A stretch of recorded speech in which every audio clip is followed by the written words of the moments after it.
வாழ்க வளமுடன். ஓம் நமச்சிவாய. அனைத்து தமிழ் உள்ளங்களுக்கும் வணக்கம்.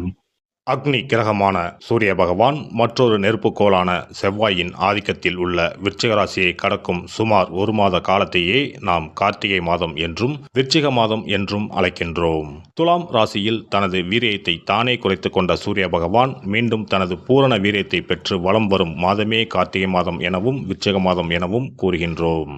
நிகழும் ஸ்ரீ மங்களகரமான விசுவாசு ஆண்டு நவம்பர் மாதம் 17ஆம் தேதி திங்கட்கிழமை அன்று மகா பிரதோஷம் கூடிய நன்னாளில் துவாதசி திதியில் சித்திரை நட்சத்திரத்தில் பிரீத்தி நாம யோகத்தில் சித்த யோகத்தில் இந்த மகத்தான கார்த்திகை மாதம் பிறக்கின்றது.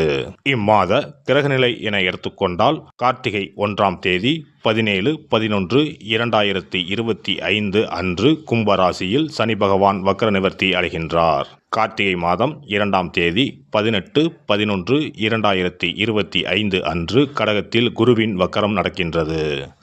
கார்த்திகை மாதம் 11ஆம் தேதி 27/11/2025 அன்று விருச்சிக ராசியில் சுக்கிர பகவானும், கார்த்திகை மாதம் 20ஆம் தேதி 6/12/2025 அன்று தனுசு ராசியில் செவ்வாய் பகவானும், கார்த்திகை மாதம் 20ஆம் தேதி 6/12/2025 அன்று விருச்சிக ராசியில் புதன் பகவானும் பயிற்சியாகின்றனர். இந்த கிரக அமைப்பினால் உங்கள் வாழ்வில் உண்டாகும் சுப மற்றும் அசுப பலன்கள் என்ன என்பதனையும், அசுப பலன் ஏற்படுமாயின் ராசிக்காரர்கள் செய்ய வேண்டிய பரிகாரம் என்ன, வழிபட வேண்டிய தெய்வம் யார் என்பதனை பற்றியும் விரிவாக காண்போம். பிறக்கப் போகும் இம்மாதத்தில் உங்கள் வாழ்வில் வளமும் நலமும் செல்வ செழிப்பும் பெற்று வாழ்வில் உயரிய நிலையை அடைய எல்லாம் வல்ல எம்பெருமானை வேண்டி விரும்பி கேட்டுக்கொள்கிறேன்.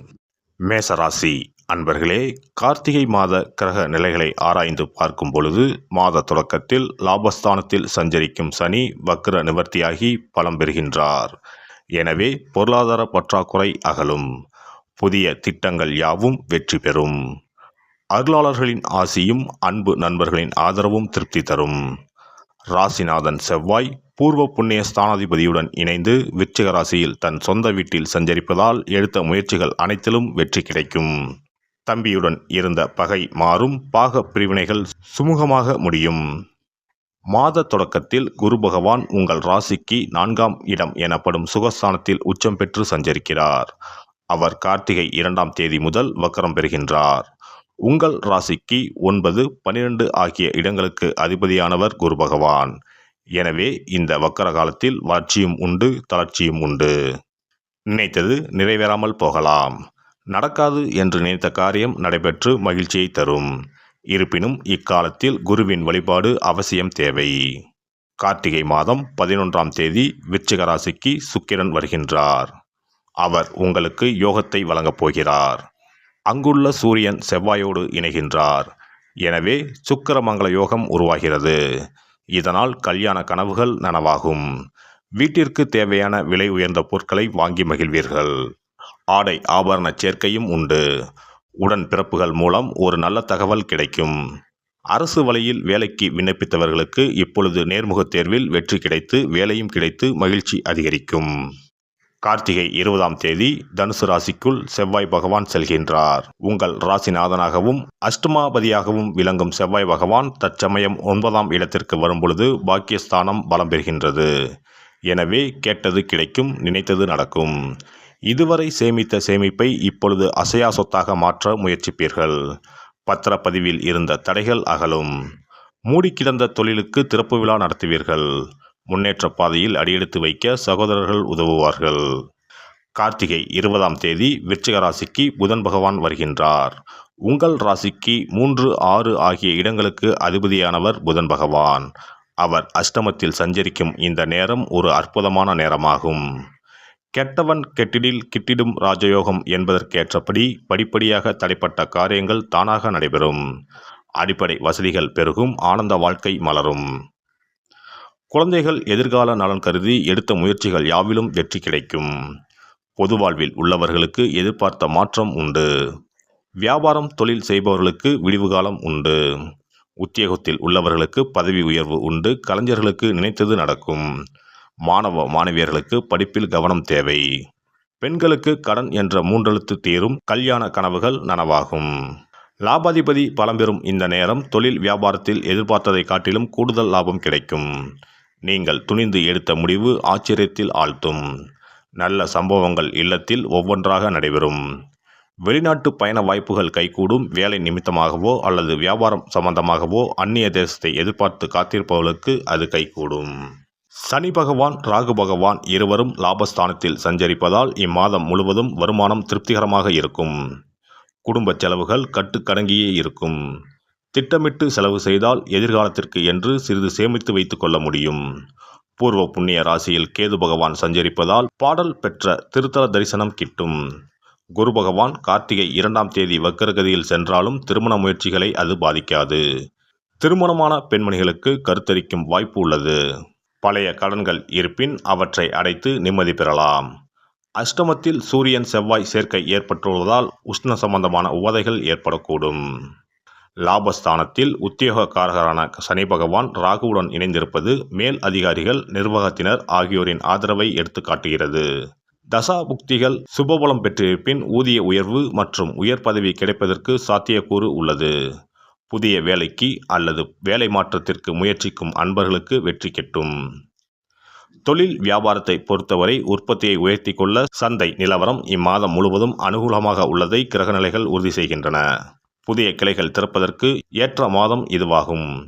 நிதி நிறுவனங்களின் ஆதரவு உற்சாகத்தை தரும். புதிய துறைகளில் அளவோடு முதலீடு செய்யலாம். லாபகரமாகவே இருக்கும் என்பதை கிரகநிலைகள் உறுதி செய்கின்றன. அஷ்டம ராசியில் சூரிய பகவான் சஞ்சரிப்பதால் சருமம் சம்பந்தமான உபாதைகள் ஏற்படக்கூடும்.